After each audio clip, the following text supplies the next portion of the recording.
اور جب انسان اللہ سے ڈر جاتا ہے نا تو یقین کریں اللہ کی محبتیں حاصل کر لیتا ہے۔ ہمارے پیارے نبی صلی اللہ علیہ وآلہ وسلم نے فرمایا کہ اللہ تعالیٰ کا بندوں پر حق یہ ہے کہ بندے اس کی عبادت کریں اور کسی چیز کو بھی اس کا شریک نہ بنائیں۔ بندوں کا حق اللہ تعالیٰ پر یہ ہے کہ جب وہ اللہ تعالیٰ کا حق ادا کریں تب وہ انہیں عذاب نہ دے۔ صحیح البخاری 6500 میں اس کا ریفرنس ہمیں ملتا ہے۔ پھر اس سے ہم آگے جاتے ہیں، آگے اللہ سبحانہ و تعالیٰ سے کیا کہتے ہیں کہ وَإِيَّاكَ نَسْتَعِينُ، کہ اللہ جی خاص کیا آپ ہی کی مدد۔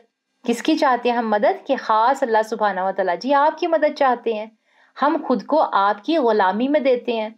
شکر کے 3 درجے ہیں، اللہ کی حمد و ثنا کرنا، اللہ پر ایمان لے کر آئیں، اس سے محبت کریں، پھر اللہ کی بندگی میں آ کر اللہ کے حکم کے مطابق زندگی گزارنے کی کوشش کرتے ہیں۔ پھر جب ہم دن میں کئی بار اللہ اکبر کہتے ہیں لیکن پھر اپنی مرضی کرتے ہیں تو کیا ظاہر ہوتا ہے؟ کبھی غور و فکر کیا آپ نے کہ کتنی گہری باتیں ہم اللہ سبحانہ و تعالیٰ سے نماز میں کرتے ہیں؟ اگر ایک بچہ نافرمانی کرتا ہے تو ہمیں کیسا محسوس ہوتا ہے؟ تو یہاں پر تو ہم کیا اقرار کر رہے ہیں؟ ایاک نعبد، اللہ تو بڑا ہے، و ایاک نستعین، اور میں بہت چھوٹی ہوں، میں کچھ بھی نہیں ہوں۔ یہ کہنے کے بعد، یہ اقرار کرنے کے بعد ہم اللہ سبحانہ و تعالیٰ سے کیا مانگ رہے ہیں؟ اللہ اکبر۔ پھر بندہ کہتا ہے اہدنا الصراط المستقیم، کہ اے اللہ مجھے صراط المستقیم دکھائیے۔ یقین کریں جسے صراط المستقیم کے رستے مل گئے وہ انسان فلاح کے رستوں پہ چل گیا۔ اللہ سبحانہ و تعالیٰ جیسے ہی ہم سورۃ البقرہ میں جائیں گے بتائیں گے کہ اے میرے بندو، تم نے مجھ سے ہدایت کی دعا مانگی تھی، تم نے طلب کی تھی مجھ سے ہدایت، آؤ میں تمہیں بتاتا ہوں کہ اس دنیا میں یہ راستے ہیں، یہ وہ چیزیں ہیں جن پر چل کر ہدایت کے راستے آسان ہیں، اور یہ وہ راستے ہیں جن پر چل کر تمہارے لیے مشکلات پیدا ہو سکتی ہیں، کیونکہ میں نے تمہارا کیا ہے سامنا ایک تمہارے دشمن سے بھی رکھا ہے کہ جس سے میں تمہیں آزماؤں، جس سے تمہارا ٹیسٹ ہونا ہے۔ اب ہم کیا مانگ رہے ہیں؟ صراط المستقیم مانگ رہے ہیں۔ جو مانگتے ہیں نا بعض اوقات ہم، وہ کیا ہوتا ہے کہ وہ آزمائش بن جاتی ہے، یا پھر جو ہم مانگتے ہیں اس چیز کا صحیح استعمال نہیں کرنا آتا ہوتا ہمیں، اسی لیے بندہ صراط المستقیم مانگتا ہے، اور صراط المستقیم میں فلاح ہی فلاح ہے۔ اللہ نے راستے بنا دیے لیکن اپنا راستہ ہم خود طے کر رہے ہیں۔ کبھی سوچیں، اللہ نے تو ہمیں راستے بتائے ہیں لیکن ہم اپنی من مرضیاں کرتے ہیں۔ اللہ کی توفیق سے ہم نیکی کے راستے پر چلیں گے، نیتیں کر لیں ابھی سے غور و فکر کر لیں، ابھی سے اللہ سبحانہ و تعالیٰ کے قریب ہو جائیں کہ اللہ جی ہم نے کیا کرنا ہے، اللہ جی ہم نے آپ کے قریب ہونا ہے، اللہ جی ہم نے صراط المستقیم کے رستوں پر چلنا ہے، ہم نے ان رستوں پر نہیں چلنا جن رستوں پہ چل کے ہم بھٹک جاتے ہیں، اللہ جی ہم نے ان رستوں پر نہیں چلنا جو رستے آپ کی ناراضگی کا باعث بنتے ہیں۔ تو یہاں پر ہم کیا سیکھ رہے ہیں کہ ہم اتنی عاجزی کے ساتھ، اتنا اپنا دل کو جھکائے ہوئے کیا چیز مانگ رہے ہیں اللہ سبحانہ و تعالیٰ سے؟ صراط المستقیم مانگ رہے ہیں اللہ سبحانہ و تعالیٰ سے۔ کیا ہے صراط المستقیم؟ کبھی غور کیا ہے آپ نے؟ کیا کہہ رہے ہیں ہم؟ پھر غور کریں آیت پہ، پیچھے ہم نے کیا کہا؟ ایاک نعبد و ایاک نستعین، کہ اللہ ہم خاص تیری مدد چاہتے ہیں، اللہ ہم خاص تیری عبادت کرتے ہیں اور خاص تجھی سے مدد چاہتے ہیں۔ کون سی مدد چاہتے ہیں؟ اے اللہ جی ہم اہدنا الصراط المستقیم کی مدد چاہتے ہیں، صراط المستقیم کی مدد چاہتے ہیں، یعنی سیدھے راستے کی جانب ہماری وہ رہنمائی فرمائیے اور اس پر چلنے کی توفیق عطا فرمائیے۔ صراط المستقیم وہ شریعت ہے جس کو رسول اللہ صلی اللہ علیہ وآلہ وسلم لے کر آئے۔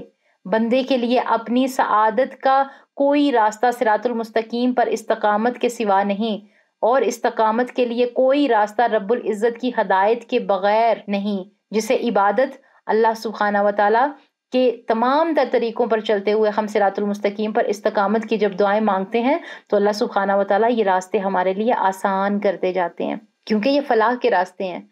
صراط المستقیم کے لیے رہنمائی کرنے سے مراد یہ ہے کہ تمام دینی معاملات میں علم و عمل کے اعتبار سے ہماری صحیح اور مکمل رہنمائی فرمائیے۔ یہ دعا سب سے زیادہ جامع ہے، انسان پر واجب ہے کہ اپنی ہر رکعت میں اس کے ذریعے سے اللہ تعالیٰ سے دعا کرے، کیونکہ وہ اس کا ضرورت مند ہے، اور جو اللہ تعالیٰ کے دین کو مضبوطی سے پکڑے گا تو یقیناً وہ سیدھے راستے کی طرف ہدایت پائے گا۔